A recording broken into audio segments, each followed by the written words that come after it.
ವೀಕ್ಷಕರೇ, ನಿಮಗೆ ಗೊತ್ತಾ, ಕಳೆದ 10 ವರ್ಷಗಳಲ್ಲಿ ಸುಮಾರು 90 ಪರೀಕ್ಷೆಗಳಲ್ಲಿ ಪೇಪರ್ ಲೀಕ್ ಆಗಿದೆ, ಕ್ವಶನ್ ಪೇಪರ್ ಲೀಕ್ ಆಗಿದೆ.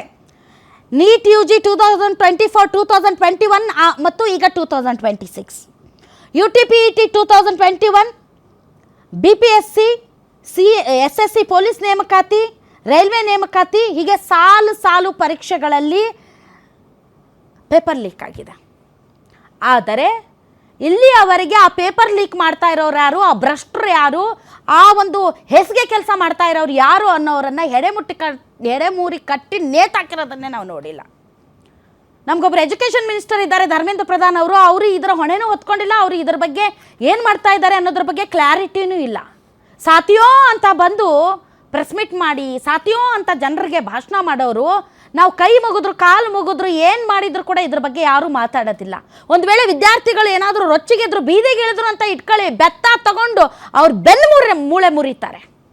ಯಾರು ಮಾತಾಡ್ಕೊಡ್ದು, ಯಾರು ಪ್ರತಿಭಟನೆ ಮಾಡಿಕೊಡ್ದು, ಯಾರು ಪ್ರಶ್ನೆ ಕೇಳಬಾರ್ದು. ಸಾಲು ಸಾಲು ಪರೀಕ್ಷೆಗಳು ಹಿಂಗೆ ಆದರೆ ನೋಡಿ, ಈ ಮಕ್ಕಳು ಈ ನೀಟು ಅಥವಾ JEE ಈ ಥರದ ಏನು ಕಾಂಪಿಟೇಟಿವ್ ಎಕ್ಸಾಮ್ಸ್ ಇದ್ದಾವೆ ಅಂಥ ಎಕ್ಸಾಮ್ಗಳಿಗೆ ತಮ್ಮ ಜೀವನವನ್ನೇ ಮುಡುಪಾಗಿಡ್ತಾರೆ ರೀ.